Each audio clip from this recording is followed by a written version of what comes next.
오늘도 말씀을 통해 여러분들의 삶의 자리에서 하나님의 하나님 되심이 드러나는 귀한 삶 되길 기도합니다. 안녕하세요. 함종훈 목사입니다. 오늘 함께 읽은 말씀은 마가복음 4장입니다.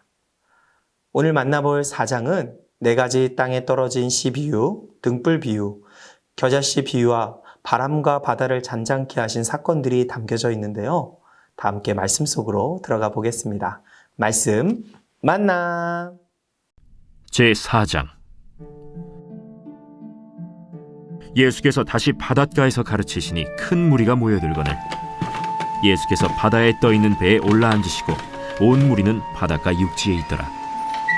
이에 예수께서 여러 가지를 비유로 가르치시니 그 가르치시는 중에 들으라.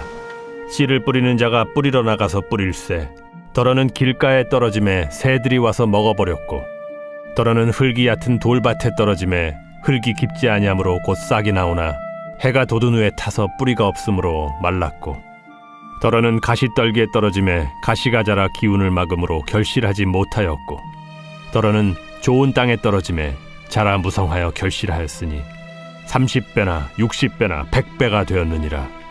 들을 귀 있는 자는 들으라. 예수께서 홀로 계실 때 함께한 사람들이 12 제자와 더불어 그 비유들에 대하여 물으니 하나님 나라의 비밀을 너희에게는 주었으나 외인에게는 모든 것을 비유로 하나니 이는 그들로 보기는 보아도 알지 못하며 듣기는 들어도 깨닫지 못하게 하여 돌이켜 죄사함을 얻지 못하게 하려 함이라. 너희가 이 비유를 알지 못할진대 어떻게 모든 비유를 알겠느냐. 뿌리는 자는 말씀을 뿌리는 것이라. 말씀이 길가에 뿌려졌다는 것은 이들을 가리킴이니 곧 말씀을 들었을 때 사탄이 즉시 와서 그들에게 뿌려진 말씀을 빼앗는 것이요 또 이와 같이 돌밭에 뿌려졌다는 것은 이들을 가리킴이니 곧 말씀을 들을 때 즉시 기쁨으로 받으나 그 속에 뿌리가 없어 잠깐 견디다가 말씀으로 인하여 환난이나 박해가 일어나는 때에는 곧 넘어지는 자요 또 어떤 이는 가시떨기에 뿌려진 자니 이들은 말씀을 듣기는 하되 세상의 염려와 재물의 유혹과 기타 욕심이 들어와 말씀을 막아 결실하지 못하게 되는 자요 좋은 땅에 뿌려졌다는 것은 곧 말씀을 듣고 받아 30배나 60배나 100배의 결실을 하는 자니라. 사람이 등불을 가져오는 것은 말 아래나 평상 아래 두려 함이냐 등경 위에 두려 함이 아니냐. 드러내려 하지 않고는 숨긴 것이 없고 나타내려 하지 않고는 감추인 것이 없느니라. 들을 귀에 있는 자는 들으라. 너희가 무엇을 듣는가 스스로 삼가라. 너희의 헤아리는 그 헤아림으로 너희가 헤아림을 받을 것이며 더 받으리니 있는 자는 받을 것이요 없는 자는 그 있는 것까지도 빼앗기리라.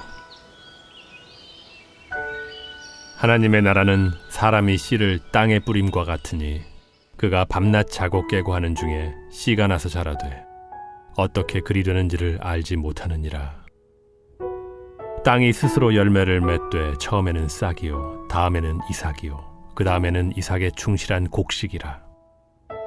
열매가 익으면 곧 낫을 대나니 이는 추수 때가 이르렀음이라.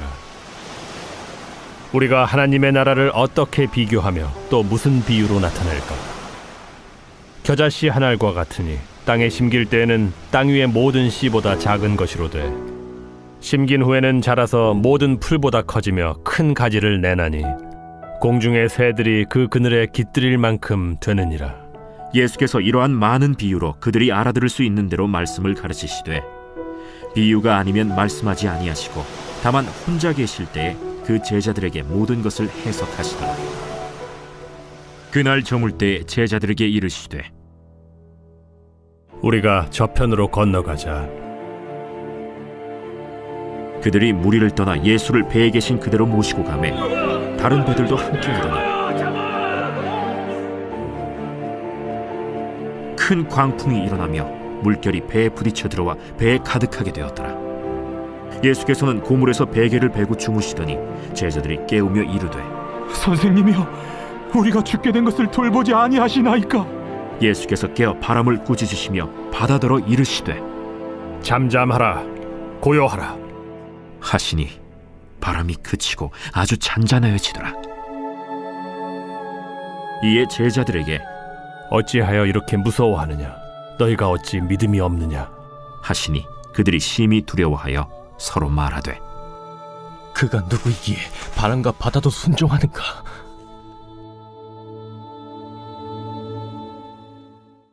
아멘. 말씀 잘 읽어보셨나요? 오늘 말씀 4장 초반부터 예수님께서는 하나님 나라를 비유로 가르치기 시작하십니다. 비유의 목적은 등불을 등경 위에 두는 것처럼 감추려는 것이 아니라 결국 드러내기 위함인 것임을 말씀하십니다. 그리고 말씀을 듣는 자에게 요청되는 태도는 말씀을 주의하여 듣고 그 말씀에 순종하는 것이라는 것을 가르칩니다. 또한 26절에서 29절의 농부와 씨의 비유를 통해 하나님 나라는 부지중에 땅에 심기고 성장하여 결국에는 풍성하게 열매를 맺게 되는 것임을 말씀합니다. 이어서 30절부터는 하나님 나라를 겨자씨 한 알과 같이 비유합니다. 심길 때는 작고 미미해 보이지만 시간이 흘러 자란 뒤에는 선한 영향력을 끼치듯이 하나님 나라 복음에 그리스도의 생명력이 있음을 나타내고 있습니다. 저는 오늘 말씀을 통해 하나님 나라를 가르치는 예수님을 보게 됩니다. 예수님께서는 마태복음 4장 23절에도 나와 있듯이 공생의 기간에 가르치시고 선포하시며 치유하시는 이 3대 사역을 행하였습니다. 하나님의 계시자로 이 땅에 오신 예수님은 하나님의 심정을 가지고 그분의 뜻과 하나님 나라를 많은 무리들에게 가르치셨습니다. 이 땅에 길을 잃고 헤매는 잃어버린 영혼들을 불쌍히 여기며 예수 그리스도로 말미암아 도래한 하나님의 나라를 실제적으로 경험케 하도록 가는 곳곳마다 놀라운 회복과 치유의 기적을 행하셨습니다. 예수님은 오늘 본문 33절에도 나오는 것처럼 하나님 나라를 많은 비유로 무리들이 알아들을 수 있도록 가르치셨는데 심지어 34절에 보시면 비유가 아니면 말씀하지 아니하셨다고 표현하고 있습니다. 예를 들어 예수님은 그 당시 사람들에게 친숙한 농사의 비유를 사용하여 하나님 나라를 가르치셨습니다. 등불을 등경 위에 두는 것처럼 진리의 말씀이 감춰지는 것이 아니라 드러내기 위해 힘쓰셨습니다. 그렇지만 동시에 하나님 나라의 비유는 마음을 열지 않는 자들에게는 이해할 수 없도록 가리는 역할도 하였지요. 사랑하는 성도 여러분, 우리는 하나님 나라의 복음을 듣고 변화되어 놀라운 은혜로 현 시대를 살아가고 있습니다.